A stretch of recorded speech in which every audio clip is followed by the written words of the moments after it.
Hello everybody. This lecture will be all about beams of two materials. Now, in engineering problems, beams of two materials are frequently encountered, and one needs to find the bending stresses out. And essentially, to find the bending stresses, what we need to do is that we need to convert this heterogeneous material that is made basically of two materials to one homogeneous material.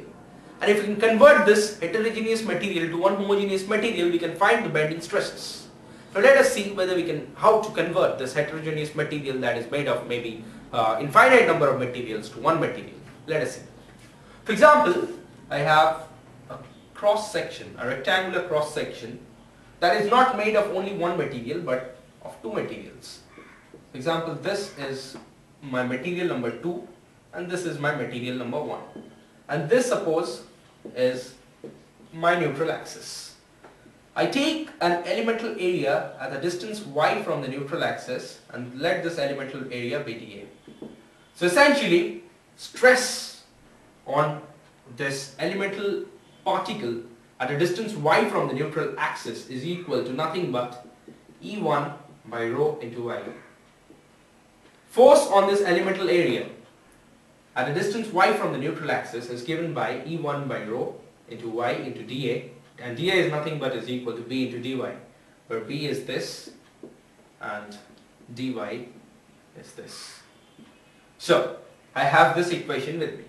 Now if I am going to convert this material 1 to material 2, what I need to do is, now dF2, similarly if this was of material 2, then this dF2 would have been like E2 by rho into y into B dy.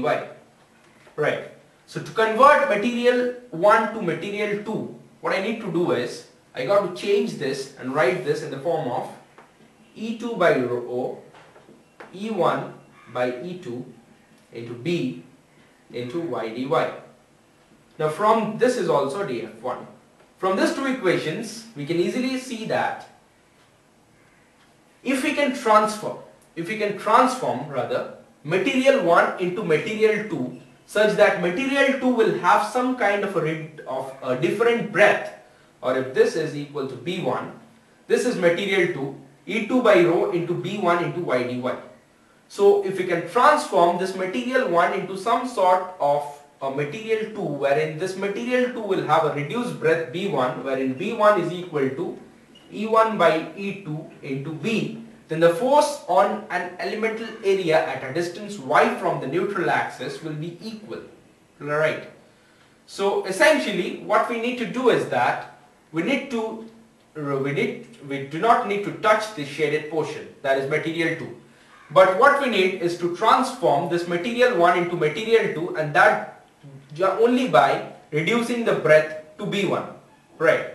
If you can reduce this breadth to B1 such that B1 is equal to E1 by E2 into B, our purpose of homogeneity will be achieved. Because dF1 remains unchanged. Right. So essentially if we can transform this to this of material 2 and make this one material to material 2, essentially our purpose would be achieved. Now, what is this B1? B1 is the reduced or the increased breadth of material 2.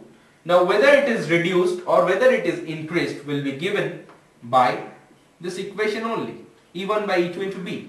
Now E1, if it is greater than E2, that is this number 1 material is more stiffer than number 2 material, right, then essentially B1 will be greater than B, because we need to replace this more stiff material with less stiff material, and hence this less stiff material will have a greater width. But if E1 is of a lesser stiff material than E2, then if we replace this material, less stiffer material with more stiffer material, the more stiffer material will have this stress with a reduced breadth. So essentially this B1 will be less than B2. Now in this case, let us assume that the number 1 material is suppose wood and number 2 material is steel. And as we know that steel or E2 is greater than E1, that is, it satisfies this equation, then B1 will be obviously less than B. And essentially then I will have this, wherein this, bear with my drawing as I am terrible in it, number 2, this is my number 2 material, and this is my this is again my number 2 material, which is of a reduced cross breadth B1, which is nothing but is equal to E1 by E2 into B. And that's all for this lecture. I hope you have enjoyed it. Thank you.